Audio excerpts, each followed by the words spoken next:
Students, अभी जो हम डिस्कस करेंगे इस लेक्चर में उसको हम कहेंगे slide tool.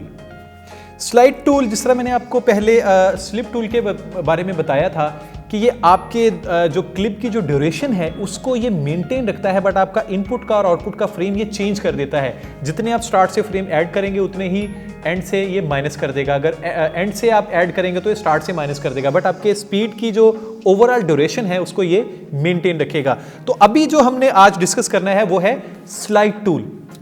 Slide tool basically आप दो क्लिप है, मैं आपको बहुत आसान जुबान में समझाता हूं कि मिसाल के तौर पे मैंने एक क्लिप 5 सेकंड का लिया और दूसरा क्लिप भी 5 सेकंड का ले लिया है। तो अब मेरी जो टोटल ड्यूरेशन है दो क्लिप की जो टाइमलाइन पे बनती है वो है 10 सेकंड। अब ये जो स्लाइड टूल है ये करेगा क्या? अगर मैं किसी एक क्लिप को पकड़ के 10 फ्रेम या 1 सेकंड 25 फ्रेम लेफ्ट साइड पहले क्लिप के ऊपर करता हूं तो वो पहले क्लिप के को ओवरराइट कर देगा और दूसरे वाले क्लिप की स्पीड सेम होगी, पहले वाले क्लिप को वो ओवरराइट कर देगा। ओवरऑल आपके जो दो क्लिप की ड्यूरेशन है वो 1 सेकंड कम हो जाएगी। अब आपको लगता है कि ये इसमें डिफरेंस क्या है? देखें, जितना ये ओवरराइट करेगा वो डिलीट नहीं करेगा।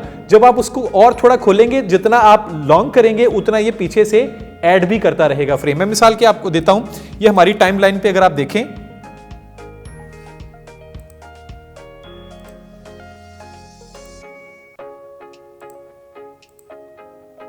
अगर आप हमारी टाइमलाइन पे देखें तो ये मेरे पास ये दो क्लिप हैं, एक ये है क्लिप और दूसरा ये क्लिप है।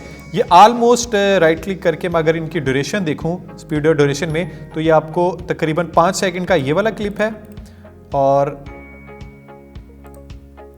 5 सेकंड का ही ये क्लिप है। तो ओवरऑल टाइमलाइन पे आपके ये 10 सेकंड पड़े हुए हैं। देखिए दो क्लिप हैं। यहां पे हमारा है स्लाइड टूल। स्लाइड टूल क्या करेगा? ये देखिए, पहले वाले क्लिप को मैंने सेलेक्ट किया, इसको पकड़ के मैं मूव कर रहा हूं। ये नीचे आपको नेविगेशन में ये देखें बता रहा है कि कितने फ्रेम मैं इस पे ओवरराइट कर रहा हूं। तो मैं इसको स्टार्ट करके थोड़ा जूम कर लूं ताकि आपको एग्जैक्टली अंदाजा हो जाए। मैं इसको पकड़ के देखिए मूव कर रहा हूं तो ऑलमोस्ट मैंने 25 फ्रेम ये 1 सेकंड पहले वाले क्लिप के ऊपर मूव कर दिया। तो अब ये जो 1 सेकंड खत्म हो गया है पहले वाले क्लिप का, बट ये दूसरा 5 सेकंड का सेम क्लिप है, इसकी ड्यूरेशन चेंज उसने नहीं की, वो पहले वाले क्लिप के उसने ऊपर रख दिया है। तो टोटल जो ड्यूरेशन बनती थी वो 10 सेकंड से अब 9 सेकंड हो गई है। यहां पे अगर आप देखें तो मैंने मार्क किया हुआ था 10 सेकंड का, और अगर यहां पे अगर मैं इनपुट लगाऊं तो यहां पे एग्जैक्टली आपको बताएगा कि ये देखें 9 सेकंड का आपको ये क्लिप मिल रहा है। अब ये अगर मैं इस सेकंड वाले क्लिप को पकड़ के स्लाइड टूल के साथ राइट साइड पे मूव करूंगा तो पिछले वाली उतनी ही ऐड हो जाएंगी। मिसाल के तौर पे देखें, अब मैं 1 सेकंड और ऐड करता हूं तो ये मैंने टूल लिया है, आप यू प्रेस करके भी इसको सेलेक्ट करते हैं। तो इसको पकड़ के मैंने ये देखिए मूव कर रहा हूं तो नीचे नेविगेशन में मैं जितना इसको बताना चाह रहा हूं तो ये देखिए 1 सेकंड एग्जैक्टली मैंने इसको राइट साइड पे खोला है तो 1 सेकंड पिछले वाले का ऐड हो गया है। टोटल ड्यूरेशन फिर चेंज होगी। अब ये फिर इसकी ड्यूरेशन अगर आप देखें तो वो आपको यहां पे ये 10 सेकंड ही मिल रही। अगर मैं इसको पकड़ के और मूव कर देता हूं तो वो इतने और ऐड कर देगा। ये देखिए और ऐड कर रहा हूं तो ये और ऐड करेगा। तो ये बजाय इसके कि आप पहले अगर आप किसी दो क्लिप लगे हुए हैं तो पहले क्लिप का आपने आउटपुट का जो फ्रेम था वो खोलना था, लूज करना था, तो पहले क्लिप को आप पकड़ के आगे रखेंगे, फिर पीछे वाला खोलेंगे, फिर वो साथ रखेंगे।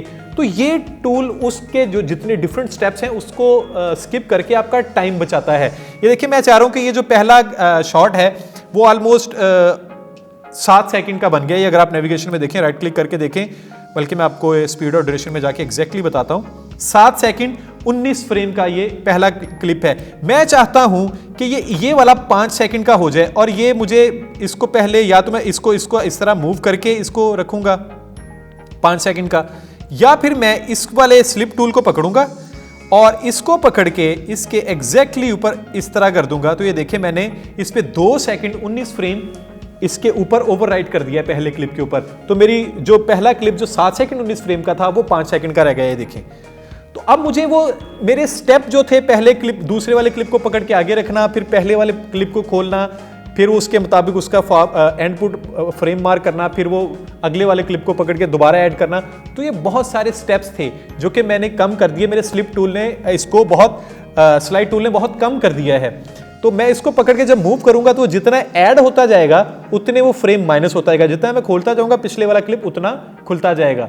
ये पिछले वाले क्लिप की ड्यूरेशन को कम या ज्यादा करता है, अपने जो क्लिप की जो ड्यूरेशन है उसको मेंटेन रखता है, टोटल जो सीक्वेंस की जो ड्यूरेशन है उसको भी ये चेंज कर देता है। तो स्लाइड टूल की ये 3 ही बुनियादी खसूसियां हैं। अगर आप इसको ओवरऑल हम इसको सम अप करें इस टूल को, तो स्लाइड टूल पिछले वाले टूल की ड्यूरेशन को चेंज कर देता है। अगर आप अगले कोई सेकंड टूल है, क्लिप है, उसको पकड़ के लेफ्ट या राइट मूव करेंगे तो पिछले वाले क्लिप की ड्यूरेशन कम या ज्यादा हो जाएगी। वो पिछले वाले क्लिप के ऊपर ओवरराइट भी करेगा, और अगर आप उस सेकंड क्लिप को पकड़ के आगे रखेंगे तो पिछले वाला क्लिप ओपन भी हो जाएगा।